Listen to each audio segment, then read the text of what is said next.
امروز قراره با هم بریم به عمیق‌ترین نقطه‌ای که انسان تا حالا تونسته کشفش کنه. یه جایی که نور خورشید هیچ وقت بهش نرسیده، جایی که فشارش میتونه آهن رو له کنه و با این حال زندگی توش جریان داره. اسم این مکان مرموز و اسرارآمیز چیه؟ گودال ماریانا.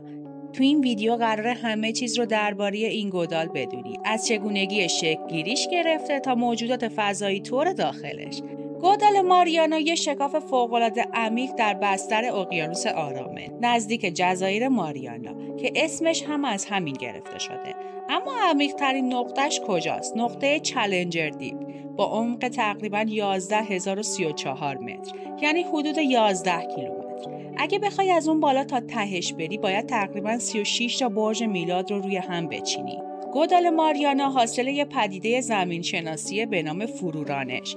در این پدیده یکی از صفحات زمین ساختی که اینجا اقیانوس آرامه میره زیر صفحه فیلیپین. با این برخورد یه شکاف عمیق توی بستر اقیانوس ایجاد میشه که همون گوداله.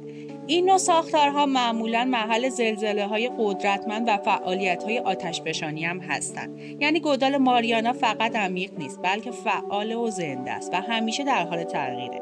تصور کن ته این گودال چی میگذره. فشار در چالنجر دیپ بیش از 11,000 برابر فشار جو زمینه. یعنی اگه یه انسان بدون تجهیزات مخصوص بره اونجا، در کسری از ثانیه له میشه. دما خیلی پایینه، حدود 1 تا 4 درجه سانتیگراد و نور خورشیدی به هیچ وجه به اونجا نمیرسه و یه تاریکی سرد و مطلق و مرگباره.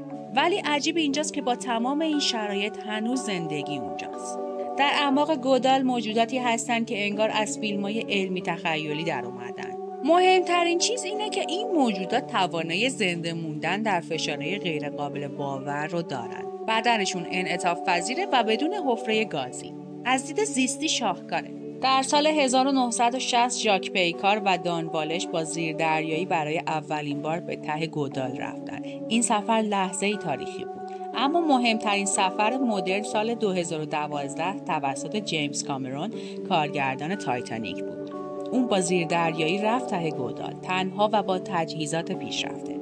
تصاویر و فیلم هایی که کامرون گرفت دنیای علمی رو شوکه کرد، چون ثابت کرد زندگی اونجا وجود داره و حتی امکان کشف موجودات جدید هم هست. حالا بخش هیجان انگیزش، بعضیا میگن که گودال ماریانا یه دروازه به دنیای موازیه. بعضی منابع ادعا کردن که اون پایین پایگاه‌های نظامی سری وجود داره. عده‌ای هم باور دارن که موجودات فضایی از اونجا اومدن یا حتی اونجا مخفی شدن.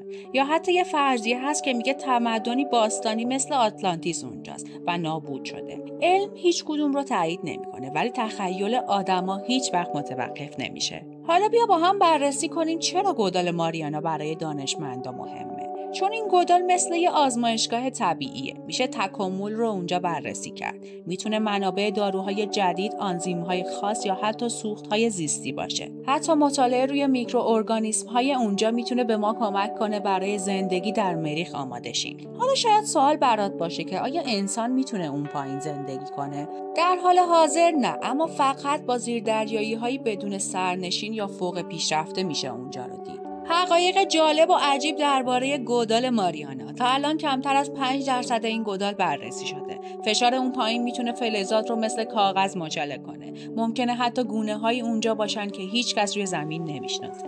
گاهی اوقات صداهای عجیبی از اونجا ضبط شده که هیچ توضیح علمی براشون وجود نداره.